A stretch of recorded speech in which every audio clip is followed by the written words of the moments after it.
Fiona, would you like to come up and start our first speaker? Yeah, if I'm correct, you work on the team that's at Metro.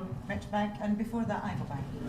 Okay, so I've been doing technology for 30 years. So frankly, unless you've got a customer proposition, I'm not desperately interested in it. And that made me a very good person to go in and work with banks and start-up banks, because equally, if you haven't got a customer proposition, I'm not terribly interested in what they've got to offer. Along the way, building 2 banks, I spent probably 70 million, 5 years of my life, and we ended up in a place that wasn't actually what real customers needed at the end of the day. We ended up in a place that we worked really hard to make special and different and significant. But actually, so many constraints, I believe worse in the UK than anywhere else, for reasons that have become very obvious. Very, very, very hard to actually innovate in the United Kingdom because of some of the barriers that we'll get to. But if we start at the beginning, this is kind of what I take the keen new bank guys through, if I can work with technology. So first of all, they had to understand what they actually wanted to do. Because to just be a me too, you're not going to do that. You're not going to take on and you're not going to win consumer banking, not investment banking. You're not going to win in the retail space unless you've got something that's new and special and exciting for retail people. Having figured that out, for those that know about it, it's going to feel like a project management tool, but it is. Then you need to figure out what do you need to make it work. And what is phenomenal to me, the first time I did it, I remember going home one weekend because initially this particular bank had outsourced it to a big tech company. We went out to visit them in India and discovered they hadn't done anything. So it suddenly fell to me, instead of being the liaison between a big tech company in India and the guys back at the ranch in London, I suddenly discovered I had 26 different technology suppliers to integrate, which caused a weekend of going about going, how many cards do you have to make this? Oh my God, 26. All delivering different little bits and things that ultimately joined up into a chain that allowed us to deliver some stuff. And that was just an online bank. That was the easy one. So capability is really important. I know you guys, a lot of you guys look to sell in.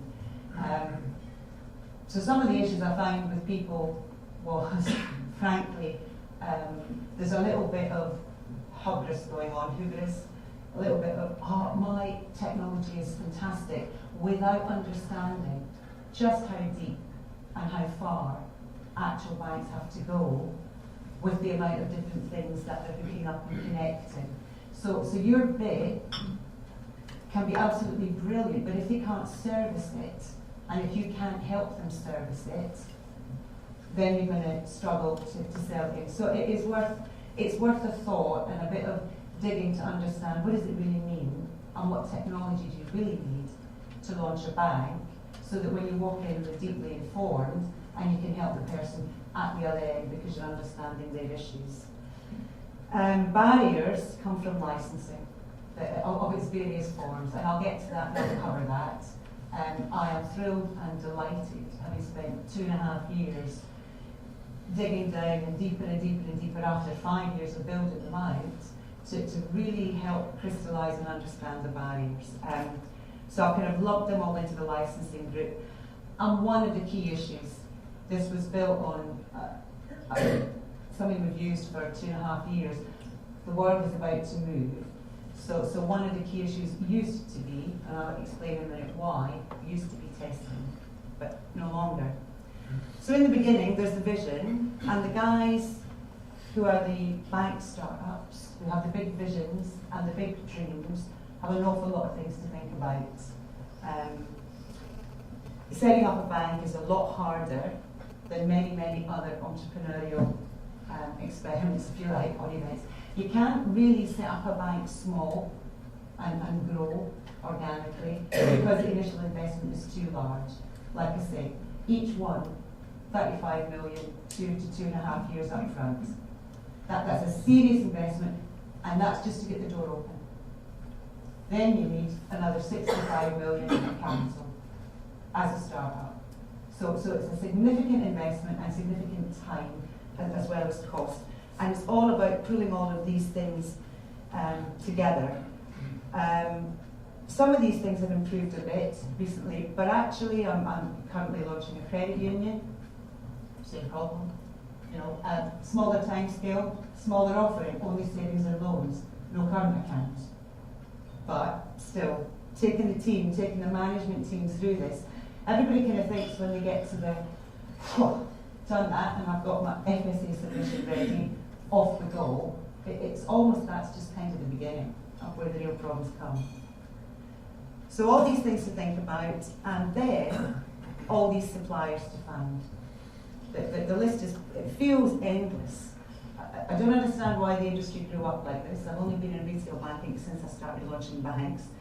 But why is it that if you go to someone who says, yeah, I can give you cards, I can give you payments, I can take you into Visa or MasterCard or anything else, on the prices, so many zeros, your eyes are going to water, that as a startup you're then forced to go and find lots of little guys who'll work with you for a heck of a lot less money, which is why you end up integrating 26 different organisations. So, at the risk of sounding cynical, but I'm allowed, I'm old enough, the guys that offer a great big package of everything have got such a whacking load of margin on top of that, that the new entrants, you know, they all bounce off them, they all go and visit them. In fact, I remember, I shan't name names, I remember some very big names that we all know, who just kept talking to us and could burn 6 months elapsed time. And we kept saying, we've only got this much money, we've only got this much money. Oh, don't worry about that. Come and have another meeting. So you keep going, you keep going, you keep going, and then one day you finally get them, 6 months down the road, you get them to go, and how much? And then you fall off your chair, you shake their hand very nicely, you walk out to the car park, you use more expletives than you ever thought you knew, because you've just burned 6 months of your life. And what planet are they on? You know, I have told you, this is my total pot, but every one of them thinks they get your total pot. You know, so maybe I wasn't that smart in negotiating. I was very good at swearing though, I learned how to do that really, really well.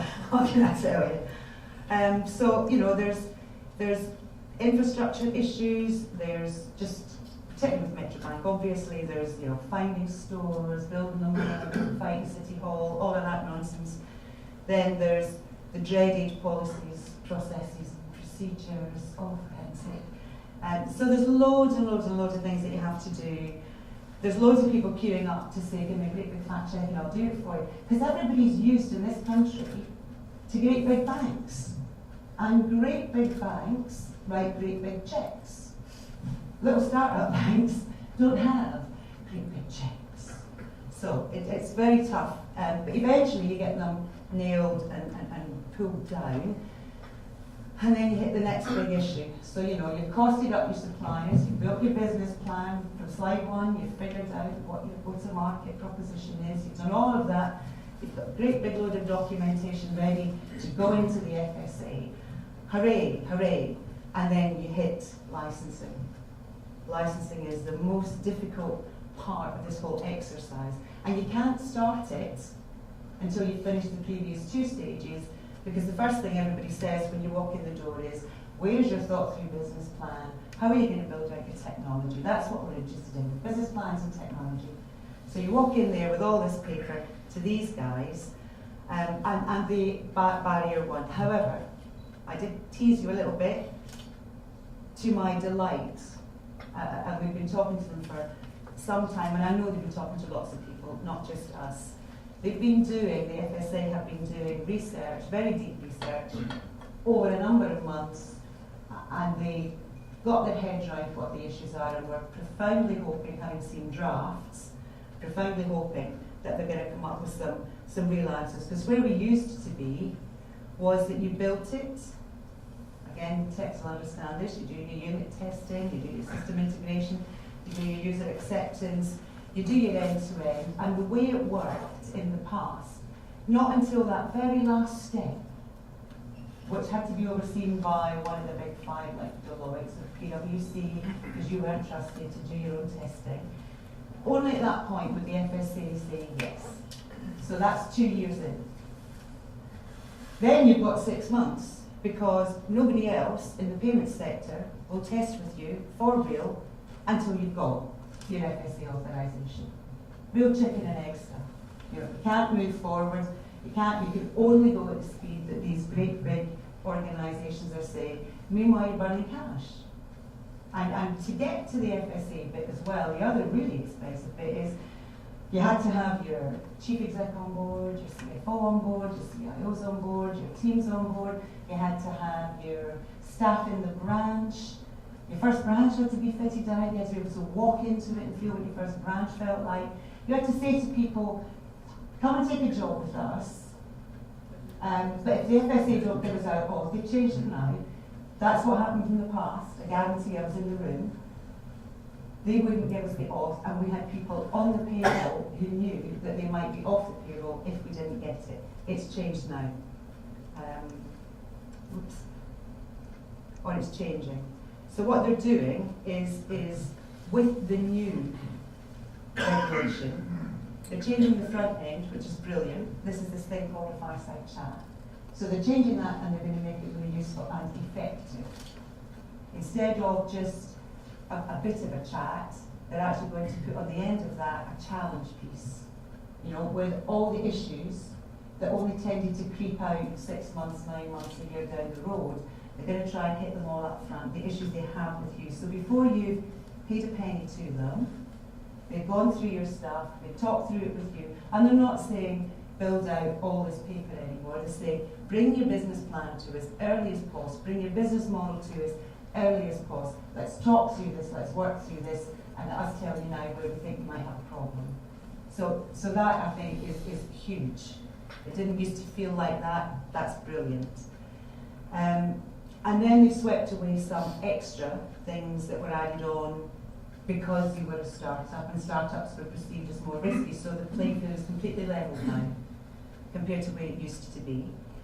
And because I'm a program manager, the bit I love best is they've completely restructured the authorization timeline.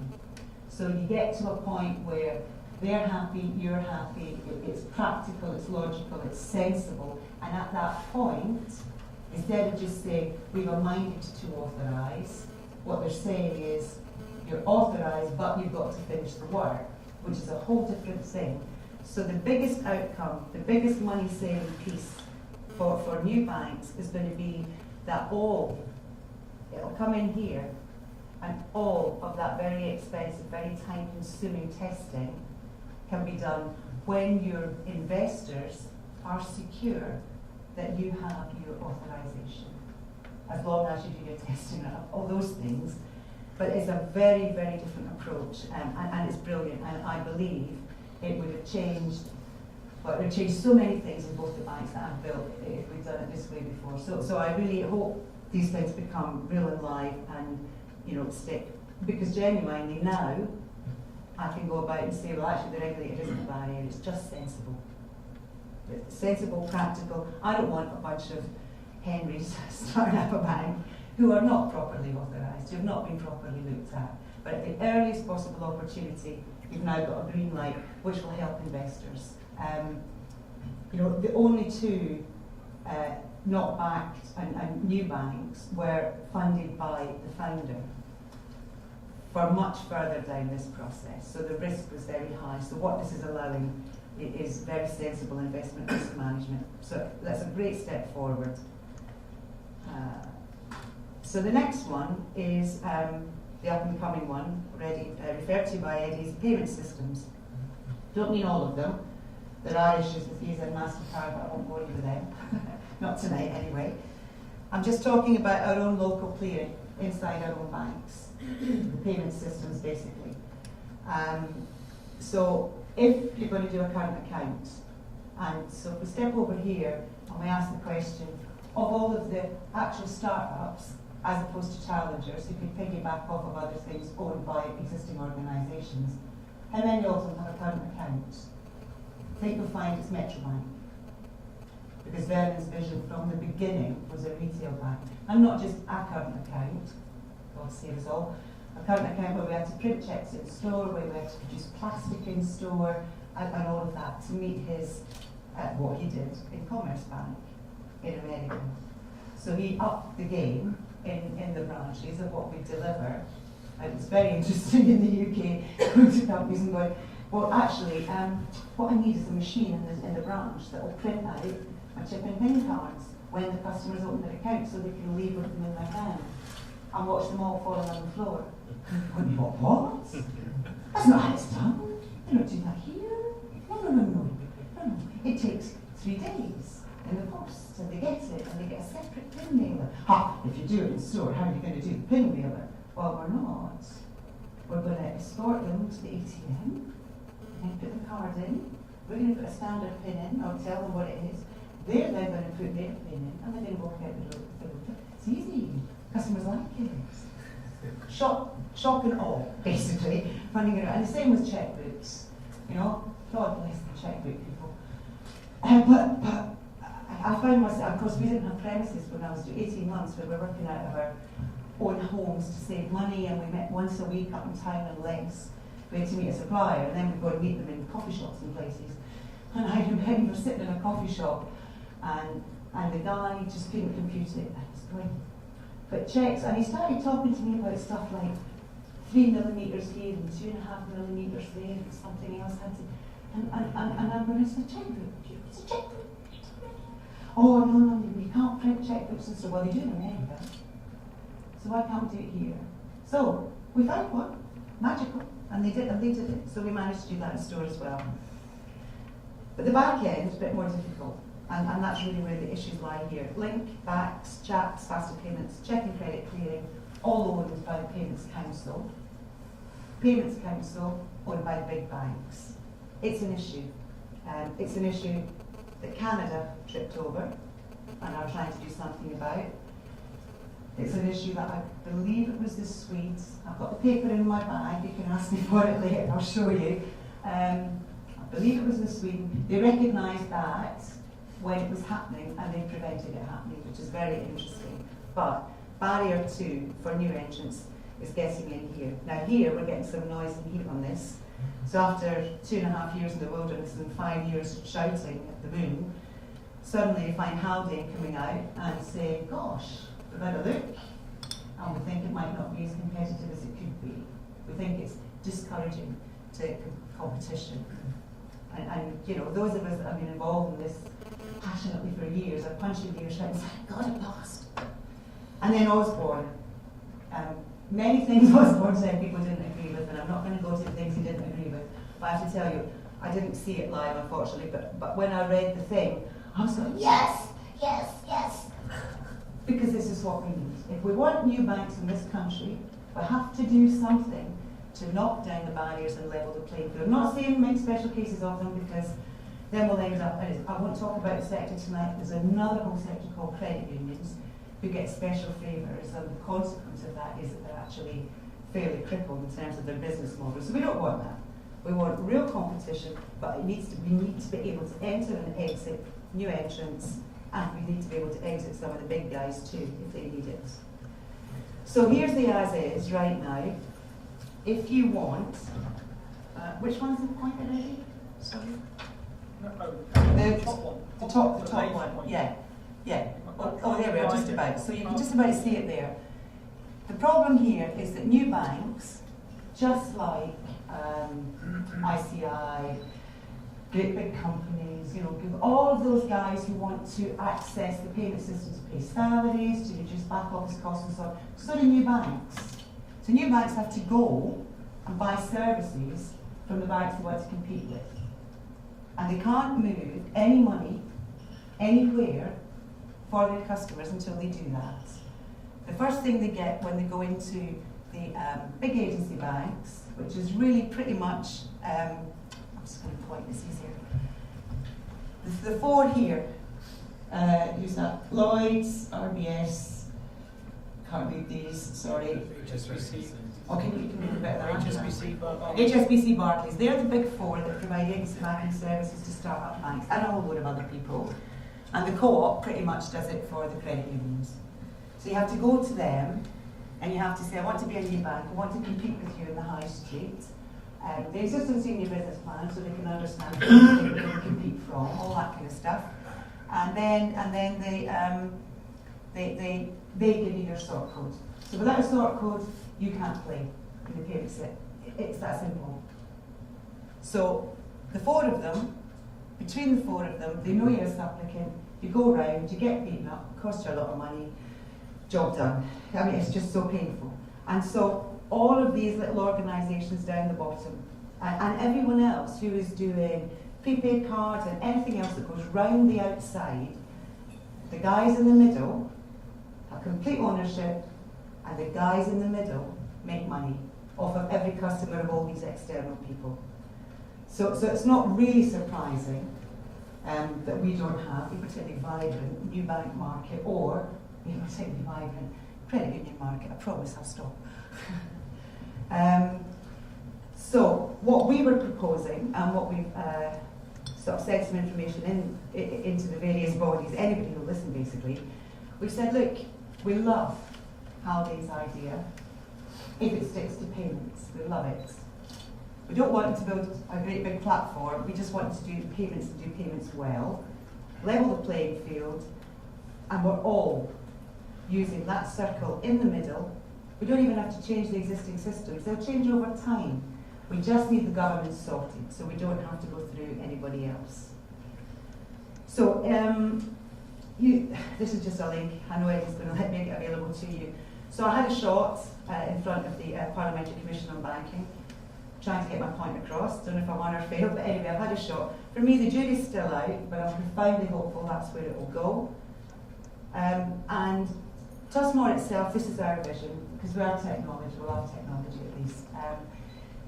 So what we want to be able to do is build, or have somebody else sort out the payments and the regulation bit in the middle, so we could electronically connect with them.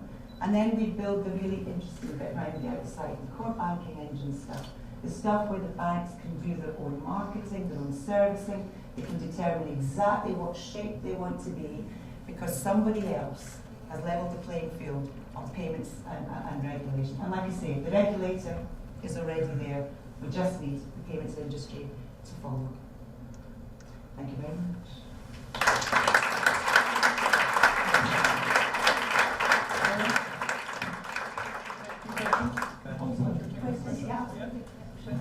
So when you were integrating the 23 systems, what did you feel was the biggest challenge for technology? It wasn't a technology challenge, it was a program management challenge. So after my weekend of banging my head, I decided that what we couldn't afford to do was have an individual project manager inside our organisation facing off to each of the 26, because they'd all get to hide behind our project manager. And I was quite old by then, I'd done a lot of project management before. So it was a precondition for every supplier that once they signed up with this, they were prepared to put their techs in the same room with everyone else's techs they had to integrate with. And all our project manager would do was write down the wisdom and project plan, the wisdom of all of these techs. So they were shocked. But God bless them, they did it once we dug our heels in hard enough. So I don't think there were technology issues. Well, nothing above the usual of an integration project. But that different approach, driven by not having enough money to do it any other way, actually was brilliant. It really worked. Is that really the same roof? Same building? The same building? Yeah.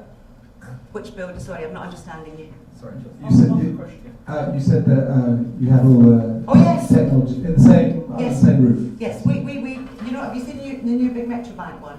I won't talk to that because it was a rented office. Metrobank in Holborn. So if you kind of step there, looking at it on your left, there's a little alleyway, and we had this little building with the top floor, and we had a meeting room that could take 16 people with a whiteboard. That's where it happened.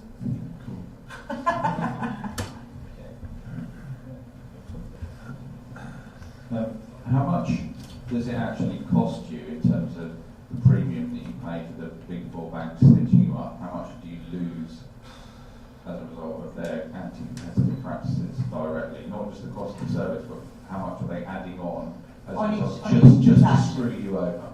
All right, I've got some stuff in the public domain on that.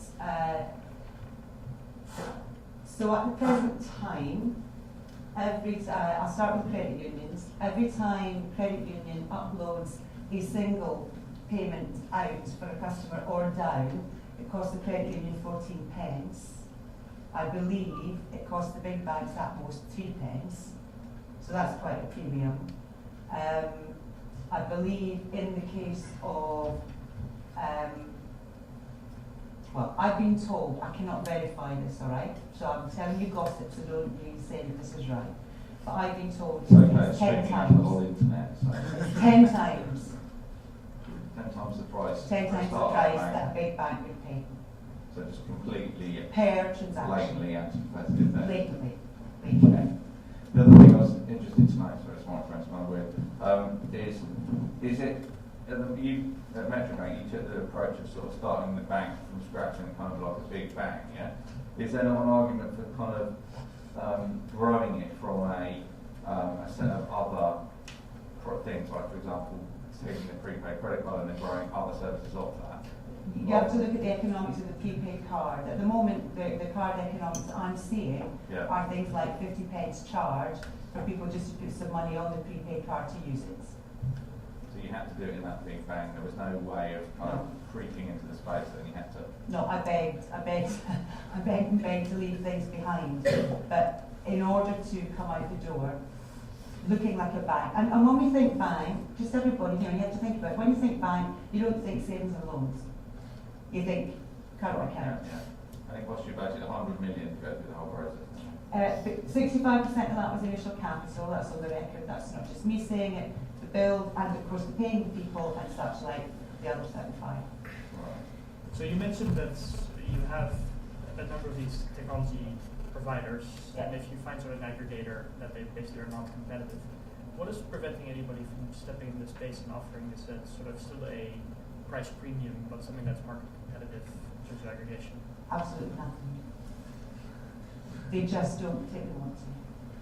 We couldn't find a one shop did everything on that particular side of it, so we ended up trying to cobble all sorts of different bits together. Not by choice, but just because that's how it is. Nobody sells into the big banks the whole enchilada because the big banks won't migrate. So because of them all being big banks for so long, smart technology companies go in with a sliver that's going to give an ROI of 10 or 12% in 5 years. That's what we look for, an NPV of that in 3 to 5 years. So smart technology providers focus on something they believe they can do better, cheaper, faster than anybody else. Because the sale is the big banks.